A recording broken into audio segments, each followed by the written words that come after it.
أعوذ بالله من الشيطان الرجيم بسم الله الرحمن الرحيم إذا جاء أجلهم لا يستأخرون ساعة ولا يستقدمون আজকে আমরা সবাই শোকাহত, শুধু মহাসিন পরিবার নয়, এই এলাকার সমস্ত মানুষগুলো আজকে শোকাহত। আজকে যেরকম এই আবহাওয়ার জন্য আমরা প্রস্তুত ছিলাম না, এবং মহাসিন মৃত্যুর জন্য আমরা এরকম প্রস্তুত ছিলাম না কেউ।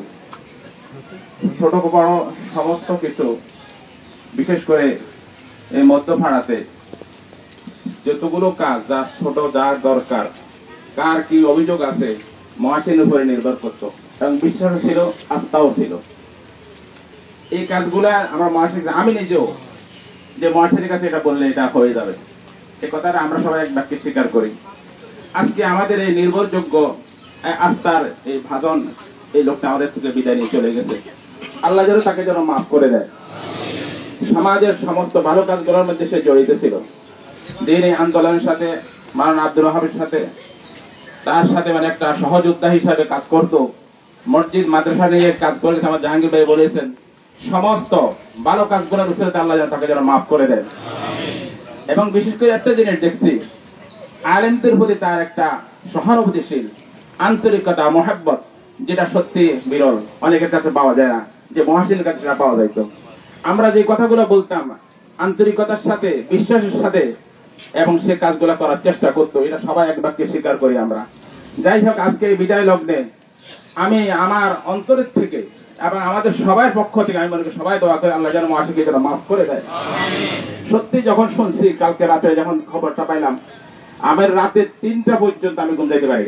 কার কি অবস্থা হচ্ছে জানি না, কিন্তু আমি নিজের কাছে আমার এমন লাগছে। তাই আজকে আমরা সবাই এই যেই ভালো কাজগুলো সে করছে, ভালো কাজের ওসিলাতে আল্লাহ যেন তাকে যেন মাফ করে দেয় এবং তাকে যেন জান্নাতের অধিবাসী হিসাবে কবুল করে না। আলহামদুলিল্লাহ রাব্বিল আলামিন। আকাশের পরিস্থিতি ভালো না, মেঘ বৃষ্টি হইলে জানাজার অনেক ব্যাঘাত ঘটতে পারে। আমরা যেহেতু সময় দিয়েছি, সময় শেষ। এখন মহসিনের জানাজা পড়াবে আমাদের মসজিদের খতিব মাওলানা আব্দুল ওয়াহাব। উনি সংক্ষিপ্ত বক্তব্য রাখি জানাজা সামনে যারা খেলে আছে।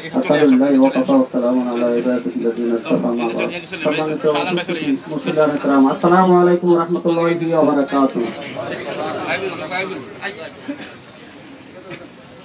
আজকের এই উপস্থিত জানাজার সম্মানিত মুসল্লিয়ান ইকরাম, আমাদের সকলের সুপরিচিত জনাব হারুন রশিদ চেয়ারম্যান সাহেব সাবেক, তিনি শুধু আমেরিকা থেকে আপনাদের উদ্দেশ্যে একটা ছোট্ট একটা বার্তা পাঠিয়েছেন। এই বার্তার মাধ্যমে তিনি যেভাবে আমার কাছে বার্তাটি পাঠিয়েছেন, আমি আপনাদেরকে সংক্ষিপ্ত ভাবে একটু পড়ে শুনেতেছি। সুপ্রিয় সম্মানিত এলাকাবাসী, আসসালামু আলাইকুম ওয়া রাহমাতুল্লাহি ওয়া বারাকাতুহু।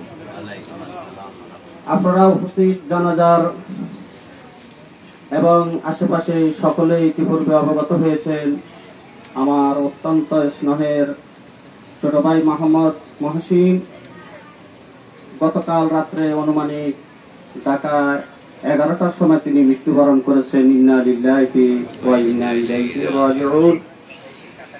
আজকে তার জানাজায় আপনারা যারা উপস্থিত হয়েছেন, আমাদের আত্মীয় স্বজন, পাড়া প্রতিবেশী, শুভাকাঙ্ক্ষী, পিপুলাসার, নাচাপেটুয়া, বিভিন্ন অঞ্চল থেকে যারা উপস্থিত হয়েছেন, আপনাদের প্রতি সশ্রদ্ধ সালাম এবং আমি শুভেচ্ছা জ্ঞাপন করছি।